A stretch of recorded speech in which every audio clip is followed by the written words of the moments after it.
Mga tropa ko, bago tayo magsimula, gusto ko kayo palaging paalalahanan, lalong-lalo na sa mga season na ganito, usually magkakaroon tayo ng mga extra income, usually nakukuha natin yung mga bonus, 13th month or 14th month. Kung papasukin nyo man ang larangan ng printing business, make sure na tunay na presyo yung mga binibili ninyong mga printer. Ano ba yung ibig kong sabihin? Pumunta kayo sa pinaka-website ng pinaka-printer brand na bibilihin ninyo, kagaya ng nakikita ninyo dito, Epson 121, usually 5,000 to 6,000 lang ang tunay na presyo niyan. Other than that, kapag meron kayong nabibili ng mga 8,000, 9,000, 10,000 na same model ng Epson 121, malamang sa malamang mga tropa, inuuto ka lang ng Poncio Pilato na yon. Again, para sa mga gustong bumili ng mga materials or mga printer na ginagamit natin dito sa business na to, pwede ninyong bisitahin etong store dito sa aking YouTube channel. Ito ay mga affiliated link para hindi kayo maligaw at para hindi kayo mauto ng kung sino-sinong Poncio Pilato. Ingatan ninyo na makabili kayo sa mga reseller kasi usually pinapatungan nila yung mga tunay na presyo ng mga printer.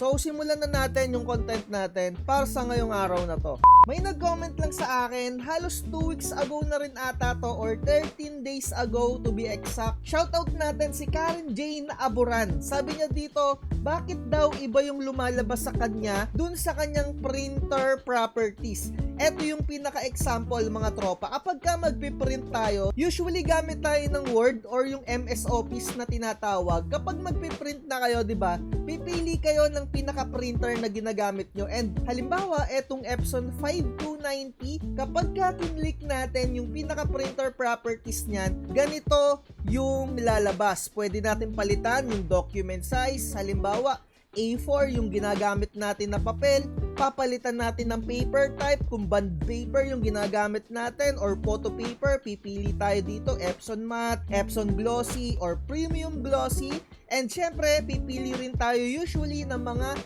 quality ng pagprint.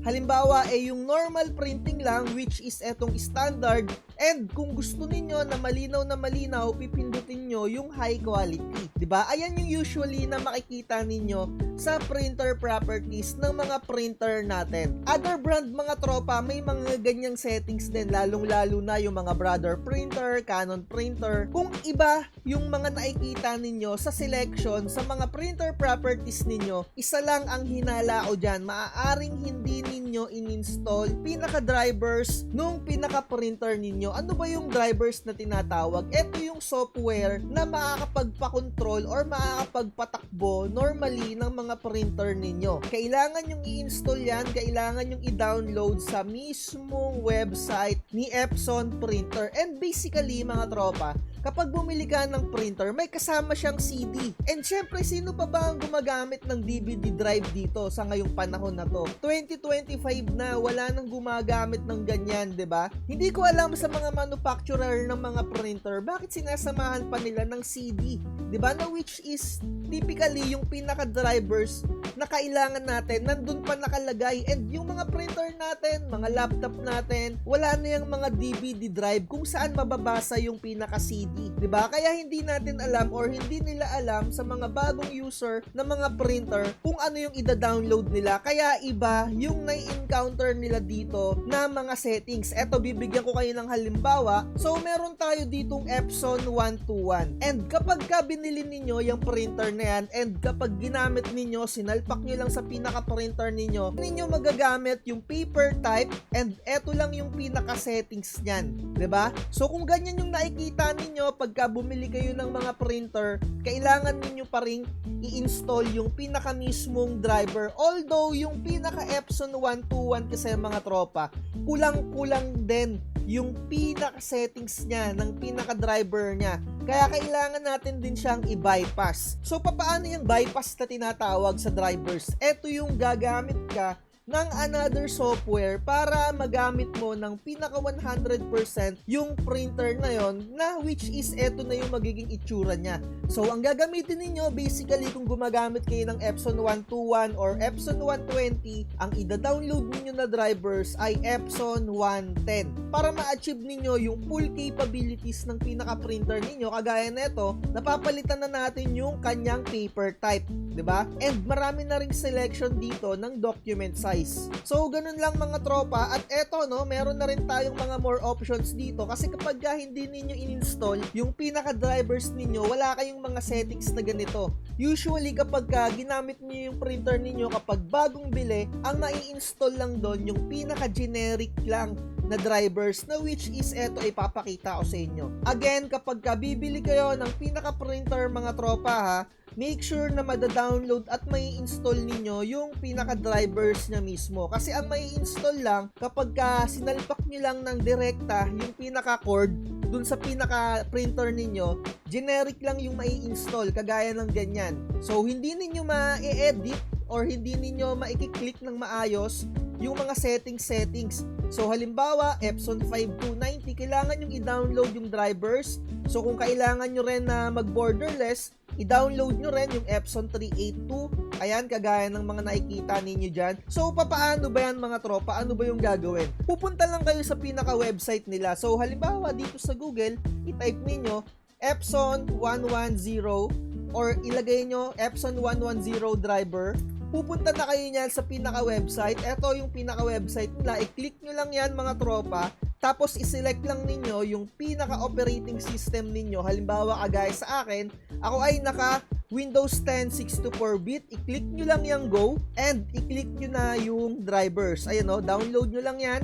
Antayin nyo lang yung pinaka-loading time. Eto, start download. So, mabilis ko lang siyang na-download. So, next na ninyong gagawin, i-install nyo na to. So, sa akin, naka-install na siya kaya hindi ko na uulitin yung process. Pero, i-double click nyo lang yan para ma-install yung pinaka-drivers ng printer ninyo. At make sure mga tropa ha, eto, dito usually nagkakamali. Make sure yung pinaka-printer ninyo ng Epson 121 at yung Epson 110 iisang port lang siya, 'di ba? So ito yung example na naman. Ito yung pinaka-printer mismo kunyari. 'Di ba ininstallan mo siya ng pinaka Epson 121 na drivers? So kailangan mo siyang i-bypass. Mag-download ka ng Epson 110, kailangan iisa lang yung port, kumbaga iisa lang yung daluyan niya. Ito yung example nun. So kapag nag-i-install ka na, isa-select mo mga tropa, yung sa printer properties niya, yung port na gagamitin mo ay iisa lang. Kagaya nito, stretch lang natin.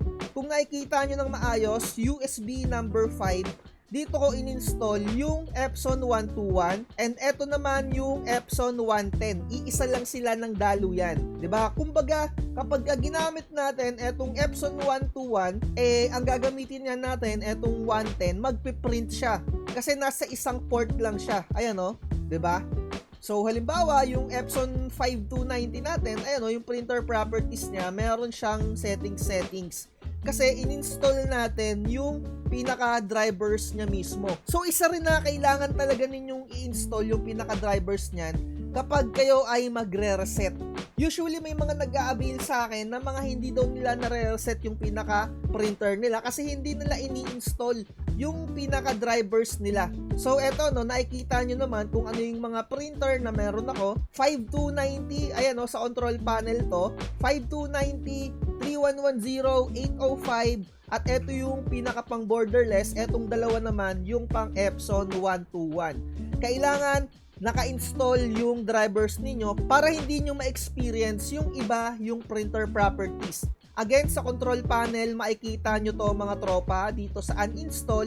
Kung napapanood nyo tong video na to, kung walang nakalagay sa inyo na ganito, malamang sa malamang hindi naka-install yung pinaka-drivers ninyo. So, itinuro ko naman kung paano i-install or i-download. Pupunta lang kayo sa pinaka-Google, type nyo lang Epson 121, 5290, or Epson 3110, or kung anumang model ng pinaka-printer ninyo.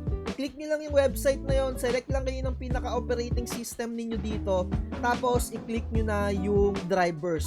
'Di ba? At sa mga merong 5290, ida-download nyo rin doon yung pinaka-drivers para sa scanner. Kasi hindi ninyo mapapagana yung scanner para sa inyong mga computer. Ida-download nyo lang talaga Epson 5290 drivers scanner. Ayan, mapupunta na kayo sa pinaka-website kapag once na tinype ninyo yung pinaka-model ng printer ninyo. Again, select lang kayo ng pinaka-operating system. Marami na akong mga ganitong tutorial, ulitin lang natin kasi para sa mga bagong nakakapanood. So kagaya na ito, no, drivers, ayan no, scanner, da-download niyan.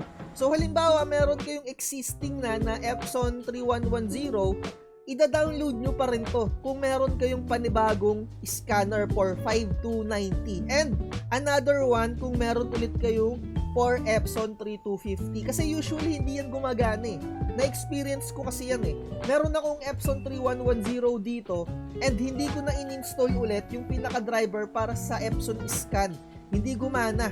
So, need talaga na i-install kung anong model ng pinaka-printer mo para sa scanner. So, hopefully, message ko sa'yo, Karen Jane, i-install mo yung pinaka-drivers para ma-experience or ma-achieve mo rin yung ganitong itsura ng printer properties. Kapag kasi hindi mo in-install yung pinaka-drivers, hindi mo ma-edit yung mga paper type, yung paper size, yung quality, di ba? Kulang-kulang. Kasi yung Epson 121, mga tropa, Epson 120 lang din yan. Yun din yung pinaka-drivers niyan. Kagaya ng mga Epson 3216, ang pinaka-drivers din nun Epson 3210. So, ayan o, hindi natin siya nagagalaw, naka-gray.